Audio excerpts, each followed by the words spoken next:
तिच्या आणि तिच्या होणाऱ्या बाळाच्या जीवाला असलेला धोका असून टळलेला नाही. वाचणार नाही? कुठे ते डॉक्टर? त्यांना जमत नसेल तर आपण दुसरीकडे जाऊया, चांगल्या डॉक्टरला दाखवूया. हवं तर परदेशात डॉक्टर मागूया, पण देवानीला आम्ही वाचवणार, आमच्या बाळाला आम्ही वाचवणार. साक्षी आम्हाला सांग देवानी कुठे आहे? डॉक्टर कुठे ते? ICU.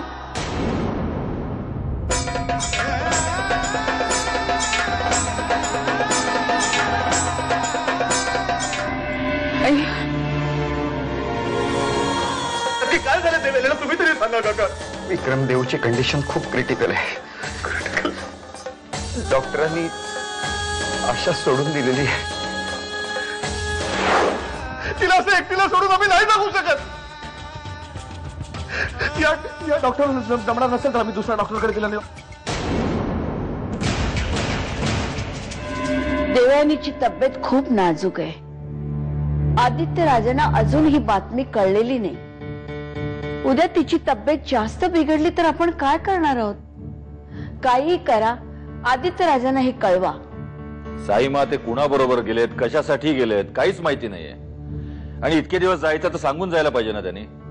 बरं मोबाईलची रेंज नसेल, त्यांना फोन नाही करतायत. त्यांनी नसेल केला फोन, पण रणवीर अशा प्रसंगी आपण धावपळ करायला नको का? हा प्रसंग आमच्यामुळे घडलेला नाहीये साईमा, आणि त्यांची काळजी वाटायचं आम्हाला काही कारण नाही. फोन त्यांचा बंद आहे, काळजी त्यांना वाटायला पाहिजे. तुमच्या आयुष्यभराची सोबती याची अर्ध्यात सोडून आम्हाला नाही जाऊ शकत. तुम्हाला कळत नाही का? आम्ही तिच्याशिवाय नाही जगू शकत. काहीतरी करा. आणि जर तुम्ही तिला वाटू शकणार नाही तर या हॉस्पिटलला आग लावा, जाळून टाकूया हॉस्पिटल. आणि त्याचबरोबर आम्ही स्वतःलाही संपून घेऊ. तुम्हाला तिला वाचवावं लागेल डॉक्टर, तिला वाचवावं लागेल. साईमा, कालपासून तुम्ही काय बी नाही खाल्लंय, अशाने परिणाम होईल ना तब्येतीवर. काही तब्येतीवर परिणाम होणार नाहीये, आणि झालाच ना तर देव बघून घेईल. तू जा बघू जनी, जा म्हटलं ना. साईमा, अन्नावर राग काढून स्वतःच्या तब्येतीची हेळसांड करू नका साईमा.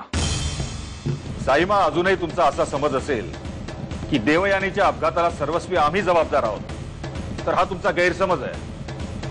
साईमा, हा तुमचा अट्टहास आहे, अट्टहास. हे सगळं आम्ही केलंय असं आमच्या तोंडून वदवून घेण्याचा. पण हे तुम्हाला कळत नाहीये की या सगळ्यामुळे तुम्हालाच त्रास होणार आहे. देवानी प्लीज बोल ना काहीतरी. देवानी आम्ही खरंच नाही जगू शकत तुझ्याशिवाय. प्लीज बोल. देवयानीच्या अपघाताचं खापर आमच्या डोक्यावर फोडलं जातंय, आम्हाला एकटं पाडलं जातंय. एवढं सगळं होणार होतं तर खरोखरच तिचा अपघात घडवून आणला असता ना आम्ही. पण आता आम्हाला काहीतरी करावं लागेल.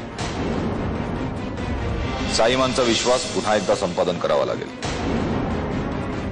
या घरात फक्त आमचाच शब्द प्रमाण मानला गेला पाहिजे, आणि त्यासाठी आम्ही काहीही करू, अगदी काहीही. कम ऑन अमोल, मी आहे ना तुझ्या बरोबर. आपली देऊ नक्की बरी होईल. मी प्रार्थना करेन तिच्यासाठी. किती तुला कसं सुचतं हे सगळं बोलायला? तुझ्यासाठी.